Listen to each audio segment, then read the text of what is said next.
24th of May, 1940.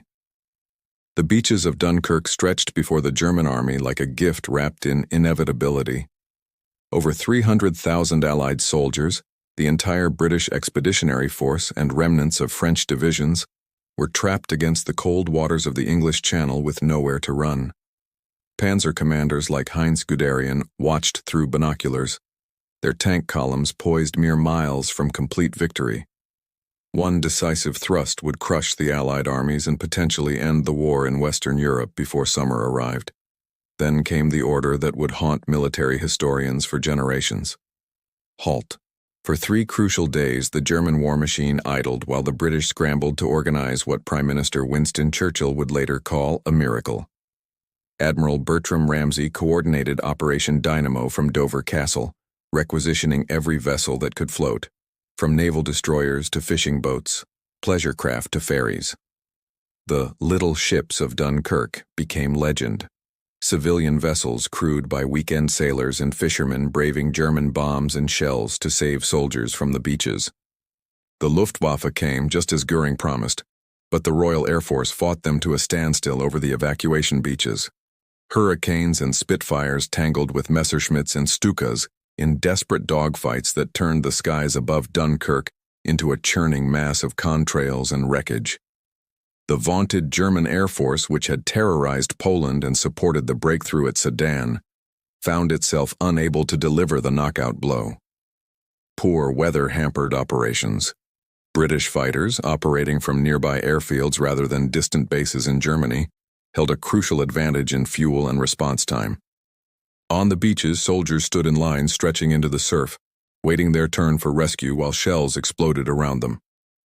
The town of Dunkirk burned, black smoke rising in columns that could be seen from England. Rear guard units, primarily French troops, fought desperate delaying actions to buy time for the evacuation. Each hour purchased with blood meant another few thousand men reaching the boats.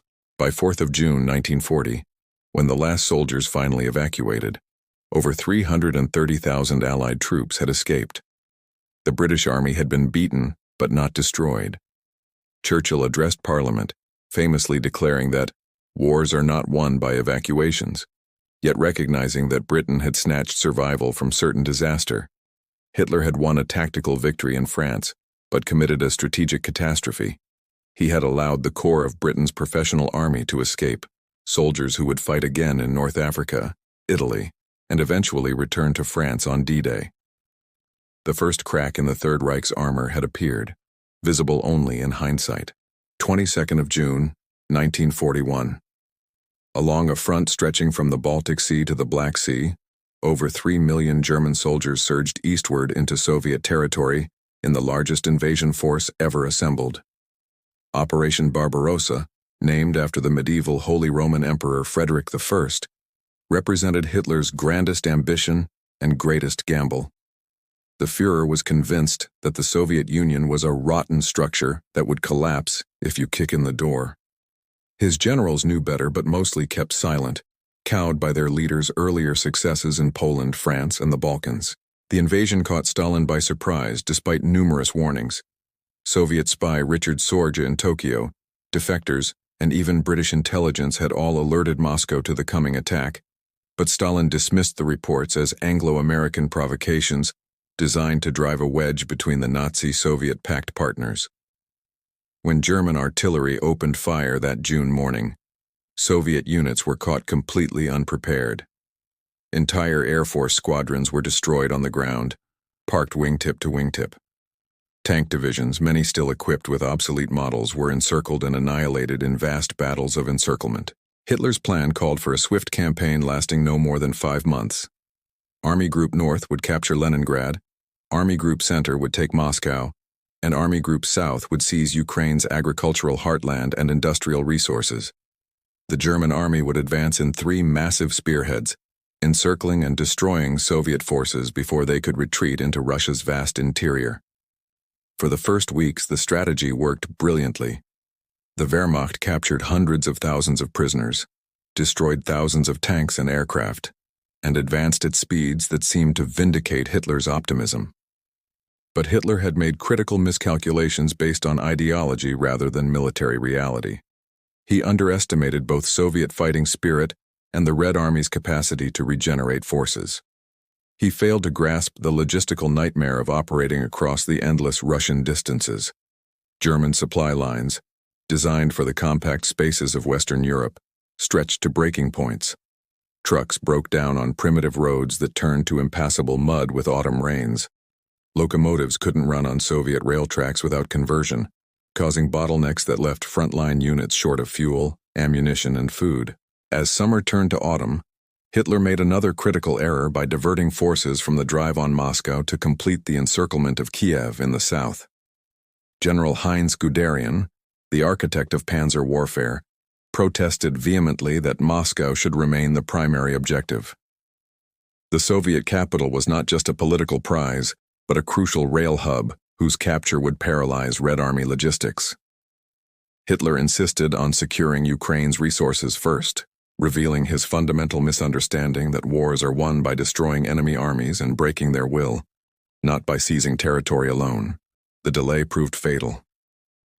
By the time Army Group Center resumed its advance toward Moscow in early October, autumn rains had arrived. The legendary Rasputitsa, the season of mud, turned roads into rivers of thick, clinging mire that stopped vehicles in their tracks. Tanks that could smash through fortifications found themselves helpless against Russian mud. Soldiers pushed vehicles and equipment through the morass while precious days slipped away. When the ground finally froze in November and movement became possible again, the window for taking Moscow before winter had closed. 5th of December 1941. German soldiers huddled in inadequate uniforms, their breath forming ice crystals in the murderous cold outside Moscow. Temperatures had plunged to -40 degrees Celsius, colder than the German army had experienced in any previous campaign. Machine guns froze solid. Tank engines refused to start without fires lit beneath them. Frostbite claimed more casualties than Soviet bullets. The Wehrmacht, which had swept across Europe like an unstoppable force, found itself stopped by an enemy no army could defeat: the Russian winter. Hitler's decision to launch Operation Barbarossa on 22nd of June had seemed reasonable. It provided maximum campaigning time before winter. But delays in the Balkans, where Germany had to rescue Mussolini's failing Greek adventure, pushed the invasion back from its original May start date. Those lost weeks proved catastrophic. The Germans were now paying the price for Hitler's refusal to prepare for winter operations, because such preparations would have acknowledged the possibility of failure to achieve victory before the snows came. The quartermaster general had requested winter clothing and equipment for the troops, but Hitler dismissed the requisitions as defeatist thinking. Officers who suggested preparing for winter operations were accused of lacking faith in German superiority. As a result, soldiers fought in regular uniforms while Soviet troops wore quilted jackets, felt boots, and fur hats designed for the climate. German tanks used standard oil that turned to sludge in extreme cold, while Soviet T-34 tanks employed lubricants formulated for Siberian conditions. The Red Army had spent the autumn months frantically reinforcing Moscow's defenses. Stalin had remained in the capital despite the German advance, providing a powerful symbolic rallying point for Soviet resistance. Georgy Zhukov, recalled from the defense of Leningrad, organized the defense with ruthless efficiency. Soviet intelligence, particularly information from Richard Sorge in Tokyo, confirming that Japan would not attack in the Far East, allowed Stalin to transfer veteran Siberian divisions westward. These fresh, cold-weather-trained troops began arriving just as German offensive power collapsed from exhaustion and exposure. On that December morning, the Red Army counterattacked. Soviet soldiers in white camouflage emerged from the frozen forests like winter ghosts, hitting German positions weakened by cold and attrition. Ski troops moved rapidly through snow that left German forces floundering. Cossack cavalry units exploited gaps in the German lines. For the first time since 1941 began, the Wehrmacht found itself retreating, unable to hold positions as Soviet forces pressed forward. Hitler issued his infamous stand-fast order, forbidding any retreat regardless of circumstances. The decree prevented a complete collapse but turned many German units into static targets. Entire divisions were surrounded and destroyed because they lacked permission to withdraw to defensible positions. Officers who ordered tactical retreats to save their men were relieved of command or worse. General Guderian was dismissed for pulling his forces back from untenable positions. Field Marshal von Rundstedt was sacked. Hitler increasingly viewed his professional military leaders with suspicion, convinced that only his willpower stood between Germany and defeat. The failure before Moscow shattered the myth of Wehrmacht invincibility. German soldiers who had marched into Russia expecting a quick campaign now faced the prospect of endless war against an enemy that absorbed catastrophic losses yet somehow kept fighting. The Blitzkrieg strategy had failed to deliver knockout victory, and Germany lacked the resources for prolonged industrial warfare against the Soviet Union's vast manpower and production capacity. Hitler had awakened a sleeping giant and given it reason to fight to the death. 28th of October, 1940. Italian dictator Benito Mussolini, eager to match Hitler's conquests and prove that fascist Italy deserved equal status with Nazi Germany, launched an invasion of Greece from Italian-occupied Albania. The Duce expected a quick victory over what he viewed as a weak opponent, imagining Italian troops would parade through Athens within weeks. Instead, the Greek army, fighting to defend their homeland, stopped the Italian advance cold and then counterattacked with devastating effectiveness. Within weeks, Greek forces had pushed deep into Albanian territory, humiliating Mussolini's regime and threatening Italy's entire position in the Balkans. German troops marched into the Balkans in April 1941. Operation Marita sent German forces crashing through Yugoslavia and into Greece with typical Blitzkrieg efficiency. The Greeks, who had fought so valiantly against the Italians, were overwhelmed by the Wehrmacht's professional execution. British Commonwealth forces that had been dispatched to support Greece were forced into another desperate evacuation, this time to Crete. The Balkans campaign was another tactical German victory, but it came at a strategic cost that Hitler would never fully appreciate. The invasion of Russia, originally scheduled for May 19, 1941, was postponed until June 22 to allow divisions to redeploy from the Balkans. Those 5 critical weeks meant the Wehrmacht would have 5 fewer weeks to complete their campaign before winter. Tanks and vehicles wore out their treads and engines conquering territory in Yugoslavia and Greece that contributed nothing to defeating the Soviet Union. German airborne forces suffered devastating casualties capturing Crete in history's first major airborne invasion, losses so severe that Hitler never again authorized large-scale paratrooper operations. Mussolini's failures extended beyond Greece. In North Africa, Italian dreams of creating a new Roman Empire by seizing Egypt from the British had collapsed into disaster. British Commonwealth forces under General Richard O'Connor had destroyed multiple Italian armies in the Western Desert, capturing over 100,000 prisoners while suffering minimal losses.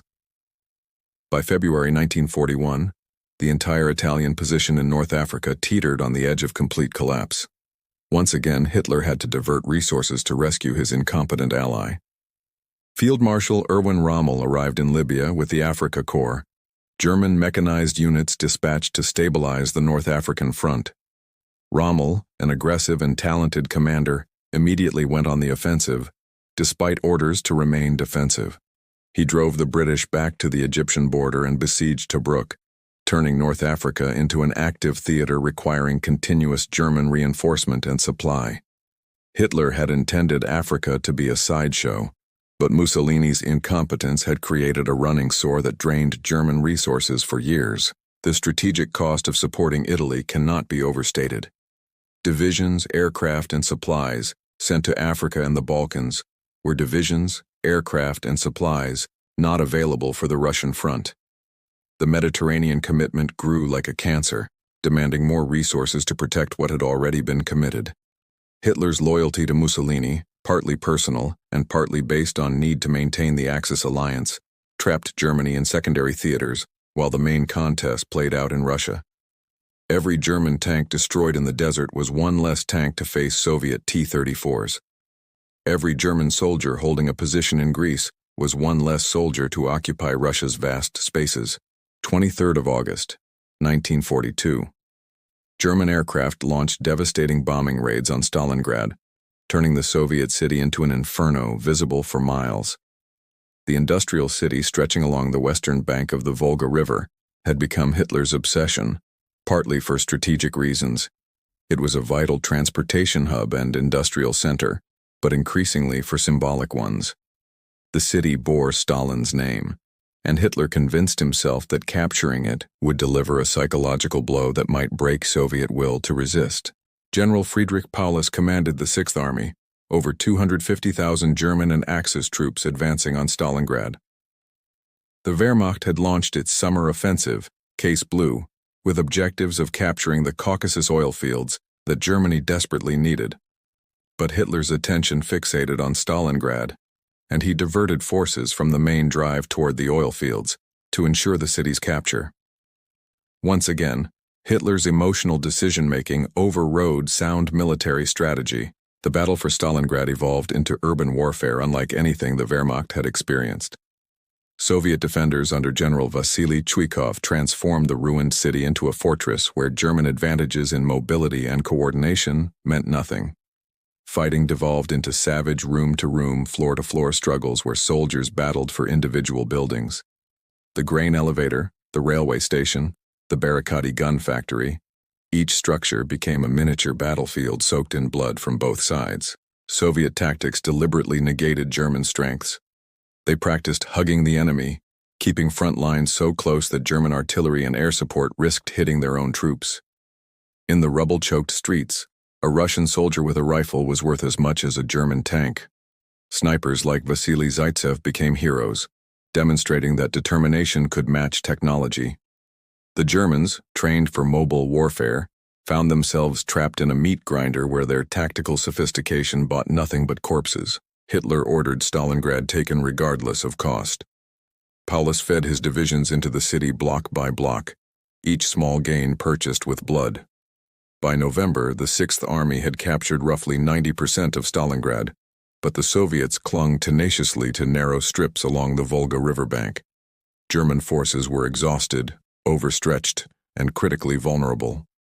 The flanks of the Stalingrad salient were held by Romanian, Hungarian, and Italian troops with inferior equipment and low morale. Staff officers warned that these flanks represented a dangerous weakness, but Hitler dismissed the concerns. 19th of November, 1942.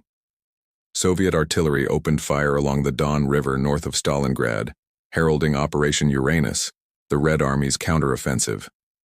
Soviet mechanized forces smashed through the Romanian Third Army in a perfectly executed breakthrough. The next day, another Soviet force struck south of Stalingrad, routing the Romanian Fourth Army. Within 4 days, the two Soviet pincers had linked up west of Stalingrad, trapping the entire Sixth Army in a massive encirclement. Paulus and over 250,000 soldiers were surrounded, cut off deep in Soviet territory with winter approaching. Hermann Göring once again made extravagant promises, assuring Hitler that the Luftwaffe could supply the trapped army by air. The mathematics were impossible. The Sixth Army required minimum 500 tons of supplies daily, but the Luftwaffe's transport fleet could only deliver a fraction of that tonnage even in ideal conditions. Soviet fighters and anti-aircraft guns turned the airlift into a suicide mission. German transport planes fell from the sky in flames, while soldiers in the pockets starved and froze. Relief attempts failed to break through Soviet encirclement. Hitler refused to authorize breakout attempts, ordering the Sixth Army to stand fast and wait for rescue that would never come. The trap had closed, and Hitler's obsession would consume an entire German army. 2nd of February, 1943. Field Marshal Friedrich Paulus, promoted by Hitler to that rank just days earlier in a calculated move to encourage suicide rather than surrender, no German field marshal had ever surrendered, stood in the basement of the Univermag department store in Stalingrad and formally capitulated to Soviet forces. The battle was over. The Sixth Army had been destroyed. Approximately 90,000 starving, frost-bitten German soldiers stumbled into Soviet captivity, all that remained of the force that had numbered over 250,000 men. Most would never see Germany again, dying in Soviet prison camps over the following years. The catastrophe at Stalingrad marked a fundamental turning point in the war. Nazi Germany had lost not just a battle, but an entire field army, its most powerful formation on the Eastern Front. The myth of German invincibility, already damaged at Moscow, was now shattered beyond repair. Throughout Europe, resistance movements took heart from German defeat, while neutral nations reconsidered their positions. In Germany itself, Joseph Goebbels's propaganda machine worked overtime to spin the disaster as heroic sacrifice. But the German people knew the truth. Their sons, husbands, and brothers had died in a preventable catastrophe born of one man's stubborn pride. Hitler bore personal responsibility for the destruction of the Sixth Army at nearly every decision point. He had diverted forces to capture a city of symbolic, rather than decisive military value. He had ignored warnings about vulnerable flanks. He had forbidden breakout attempts when escape was still possible. He had believed Göring's impossible promises about aerial supply. Most damningly, he had refused to authorize surrender, even when the situation became hopeless, preferring that hundreds of thousands of soldiers die rather than admit failure. The strategic implications extended far beyond the immediate casualties. The destruction of the Sixth Army consumed Germany's offensive capability in the east. The Wehrmacht would launch one more major offensive in Russia at Kursk in summer 1943.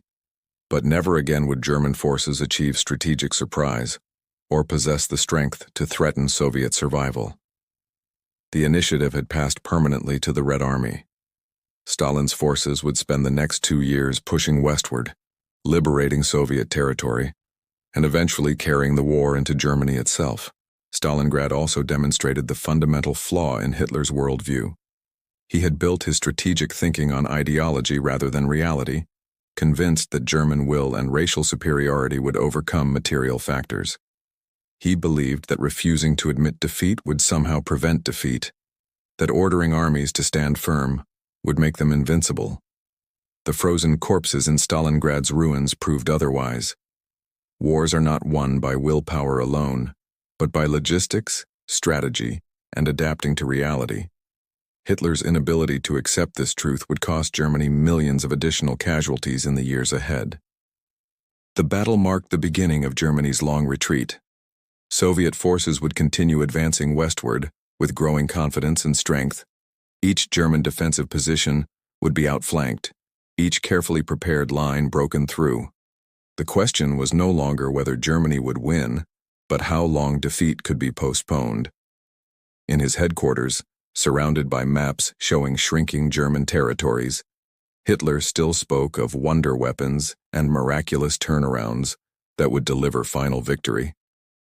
His generals knew better but lacked the courage or opportunity to say so.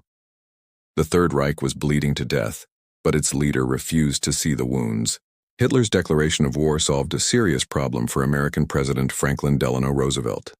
The attack on Pearl Harbor had unified American opinion against Japan, but a significant portion of Americans still viewed the European war as none of their concern. The Germany First strategy that Roosevelt and Churchill had agreed upon faced potential political obstacles if America found itself at war only with Japan. Hitler's declaration eliminated that complication, allowing Roosevelt to justify full commitment to defeating Nazi Germany as America's primary military objective. The United States brought resources to the Allied cause that Germany simply could not match. American industrial production dwarfed Germany's capacity. By 1944, American factories were producing more war materials than all Axis powers combined. American shipyards launched Liberty ships faster than German U-boats could sink them. American aircraft factories produced long-range bombers that would reduce German cities to rubble. American training camps turned millions of civilians into soldiers. The sleeping giant that Admiral Isoroku Yamamoto had warned about awakening was now fully roused and directing its fury toward Berlin. Beyond material resources, America's entry fundamentally changed the war's strategic calculus. Britain was no longer alone, no longer merely fighting for survival, but now part of a grand alliance with effectively unlimited resources. Churchill had famously said after Pearl Harbor that he went to bed and slept the sleep of the saved, knowing Britain would not be defeated. Hitler's declaration ensured that Germany would face British resistance, Soviet manpower, and American industry simultaneously, a combination no nation could overcome. The strategic bombing campaign escalated dramatically with American entry. The Royal Air Force had been conducting nighttime raids on German cities since 1940, but American daylight precision bombing added a new dimension of destruction. The 8th Air Force, operating from British bases, struck at German war production, while RAF Bomber Command burned German cities by night. German fighters and anti-aircraft guns were forced to defend the homeland, rather than support ground operations in Russia or Africa. Fuel, aircraft, and pilots desperately needed at the front were instead consumed in the ultimately futile defense of German airspace. Hitler compounded his error by never taking the American threat seriously until far too late. Even as American forces landed in North Africa in November 1942, just 11 months after his declaration of war, he viewed the Western Allies as secondary concerns compared to the Eastern Front. This assessment had some validity. The Soviet Union was destroying the bulk of German military power throughout the war, but it led Hitler to underestimate the coming Anglo-American invasion of France.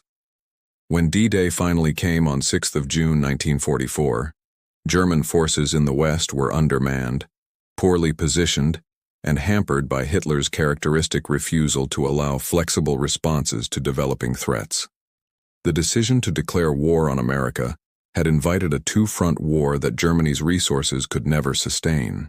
Throughout the territories conquered by Nazi Germany, a systematic program of mass murder consumed resources, manpower, and transportation capacity that might otherwise have supported the war effort. The Holocaust, Hitler's campaign to exterminate European Jewry along with Roma, disabled persons, and other groups deemed undesirable, represented not only unparalleled evil, but also strategic insanity. Trains that could have carried ammunition to the front instead transported victims to death camps. Soldiers and SS personnel who could have fought Soviet armies instead staffed murder facilities. The Nazi regime was simultaneously fighting a world war and conducting genocide, and both projects competed for the same limited resources. The Holocaust also destroyed potential allies in economic capacity. In Eastern Europe, many civilians initially welcomed German forces as liberators from Soviet oppression. Ukrainian nationalists, Baltic peoples, and others who had suffered under Stalin might have been recruited as allies against the communist regime. Instead, Nazi racial policies and Einsatzgruppen murder squads turned potential collaborators into partisans. The brutal treatment of Soviet prisoners of war, millions of whom died in German captivity from starvation and abuse, violated military common sense and drove Soviet soldiers to fight with desperate ferocity, knowing surrender meant death. According to research documented in Hitler's Willing Executioners by Daniel Jonah Goldhagen, the genocide required extensive organizational infrastructure and personnel. The SS employed thousands in concentration camps, ghettos, and killing operations. The administrative machinery to identify, concentrate, and murder millions required clerks, guards, transportation specialists, and logistical support. Police battalions that conducted mass shootings in occupied territories could have served as rear area security against partisans instead of murdering civilians. The Waffen-SS divisions that fought as elite military units might have been larger and better equipped if the SS hadn't been simultaneously running an empire of death camps. The genocide also alienated potential international support. Neutral nations like Sweden, Switzerland, and Turkey might have been more sympathetic to Germany if Nazi atrocities hadn't become increasingly known. The Allied propaganda emphasizing Nazi evil was effective precisely because it was true. Reports of genocide that might have seemed like exaggerated war propaganda were actually understating the horror. American and British willingness to demand unconditional surrender rather than negotiated peace stemmed partly from recognition that the Nazi regime was fundamentally illegitimate, a criminal enterprise that had to be completely eradicated. Hitler's racial ideology created military vulnerabilities in other ways. The rejection of Jewish physics meant German nuclear research lagged behind the Manhattan Project. Talented scientists and engineers fled Germany, many contributing to Allied war efforts. The Nazi regime's emphasis on Aryan supremacy blinded it to tactical innovations from supposedly inferior peoples. German commanders were repeatedly surprised by Soviet tactical evolution, having assumed Slavic peoples were incapable of military sophistication. The ideology that justified the Holocaust also made Germany its own enemy, crippling military effectiveness through racial delusion. The fundamental point remains that Hitler could not separate military strategy from genocidal ideology, because genocide was itself one of his core war aims. He was not merely seeking territorial expansion or geopolitical advantage, but attempting to reshape racial demographics through mass murder. This meant the Nazi regime was never capable of rational strategic calculation because its goals were fundamentally irrational. Any assessment of Hitler's military blunders must recognize that the Holocaust represents his greatest crime and also a massive diversion of resources from an already overstretched war machine. Evil, it turns out, is also strategically inefficient, though that practical observation pales before the moral catastrophe of 12 million murders. 6th of June, 1944. Allied forces stormed ashore on 5 beaches in Normandy, breaking through Hitler's vaunted Atlantic Wall and establishing the Second Front that would seal Nazi Germany's doom. The invasion succeeded, despite formidable German defenses, sophisticated Allied deception operations, and Hitler's characteristic series of blunders that prevented effective German response. The Führer's mismanagement of the Western Front defense demonstrated how thoroughly his military judgment had deteriorated by the war's later stages. Hitler had spent years and enormous resources constructing coastal fortifications from Norway to Spain, the Atlantic Wall, that propaganda minister Joseph Goebbels touted as impregnable. Concrete bunkers, artillery positions, beach obstacles, and minefields stretched for thousands of miles, all designed to destroy any invasion force at the water's edge. Field Marshal Erwin Rommel, placed in command of Army Group B defending northern France, worked frantically to strengthen defenses. But the Atlantic Wall was fundamentally flawed. It was too long to defend everywhere in strength, meaning Allied control of where and when to attack gave them decisive advantage. The German command structure was paralyzed by divided authority and Hitler's micromanagement. Rommel wanted panzer divisions positioned near the coast to counterattack invasion forces on the beaches before they could establish themselves. Field Marshal Gerd von Rundstedt, overall Western Front commander, preferred keeping armor in Central Reserve to strike wherever the Allies committed. Hitler split the difference in the worst possible way, placing panzer divisions in intermediate positions that satisfied neither strategy while requiring his personal authorization to commit them to battle. Allied deception operations convinced Hitler that Normandy was a feint, and the main invasion would come at Pas de Calais, the narrowest point of the English Channel. Operation Fortitude created a phantom army supposedly positioned across from Calais, complete with dummy equipment, fake radio traffic, and double agents feeding confirming intelligence to German intelligence services. Hitler believed the deception completely, keeping powerful formations waiting at Calais for weeks after D-Day, while the Normandy beachhead was expanding and consolidating. The early hours of 6th of June were wasted because no one dared wake Hitler. Allied airborne troops dropped behind the beaches after midnight, but German commanders hesitated to authorize major responses without approval from the Führer. Hitler had gone to bed late after entertaining guests and left orders not to be disturbed. His staff feared his anger more than potential invasion, so critical hours passed while he slept. By the time Hitler finally woke and learned of the landings, Allied forces had already secured their initial objectives and were pushing inland. Hitler's response when he finally engaged with the situation was characteristically counterproductive. He refused to release panzer divisions for counterattack, despite desperate requests from field commanders. When he finally authorized armor commitment, he micromanaged deployment details from his distant headquarters, overruling commanders on the ground who understood the tactical situation. He issued orders forbidding withdrawals from untenable positions, forcing German units to be encircled and destroyed rather than conducting the flexible defense that might have prolonged the campaign. The Normandy breakout and subsequent Allied advance across France demonstrated the complete bankruptcy of Hitler's military leadership.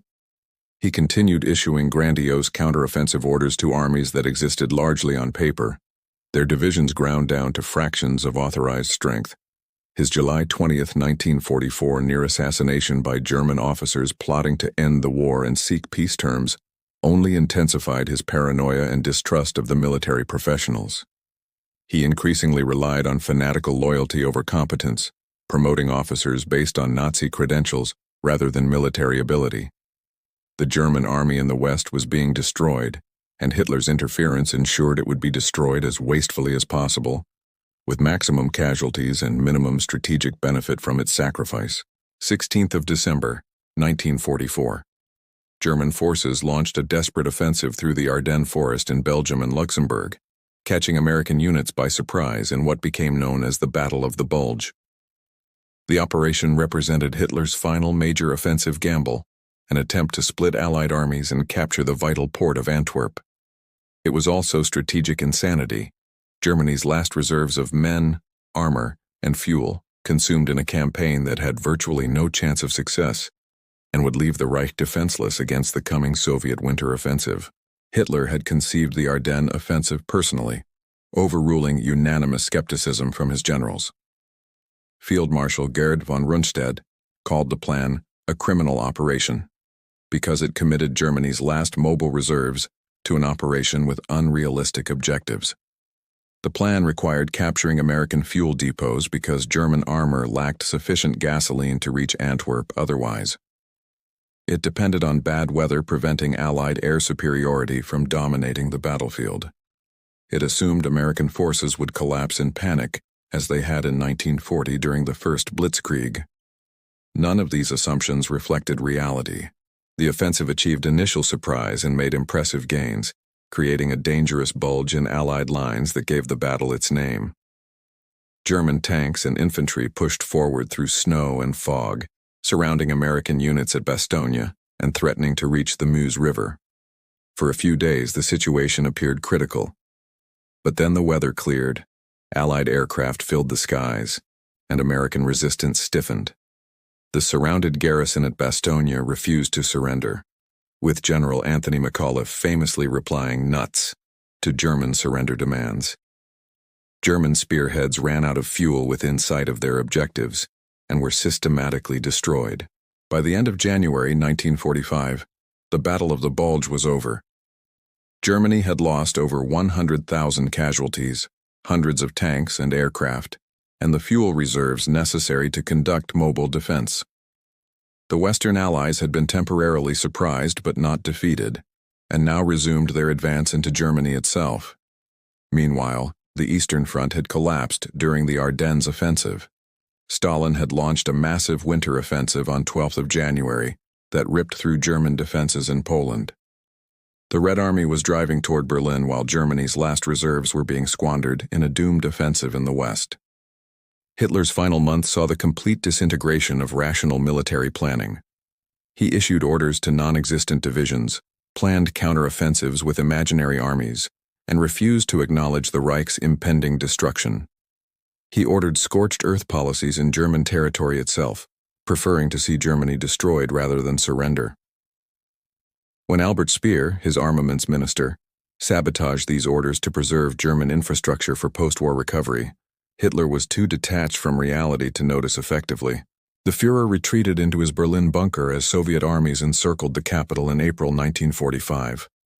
He continued issuing grandiose orders, convinced that relief armies would break through to save Berlin. The relief armies existed only on maps in the bunker. Outside, the city burned under Soviet artillery, and the last desperate defenders, old men and children pressed into service, died trying to stop the inevitable. Hitler's ideology forbade surrender or negotiation.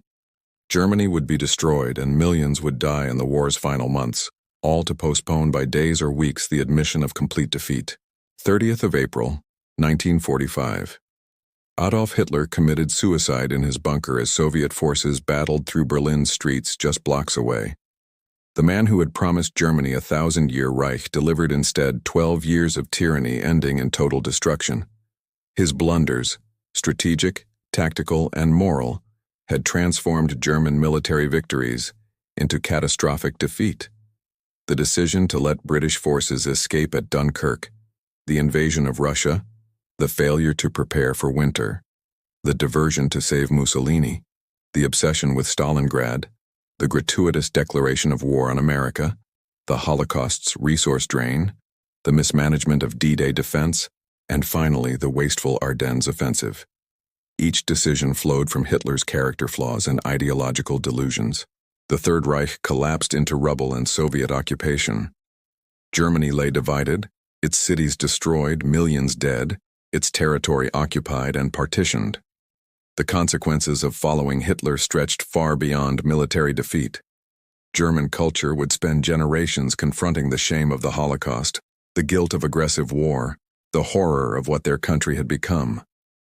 The warning remains relevant today: charismatic leadership untethered from reality, ideology elevated above evidence, and refusal to admit error create a cascade of disasters that compound with each doubled-down mistake. Hitler's blunders destroyed not only the regime he built, but the nation he claimed to serve, a monument to the catastrophic consequences when absolute power meets profound incompetence combined with genuine evil.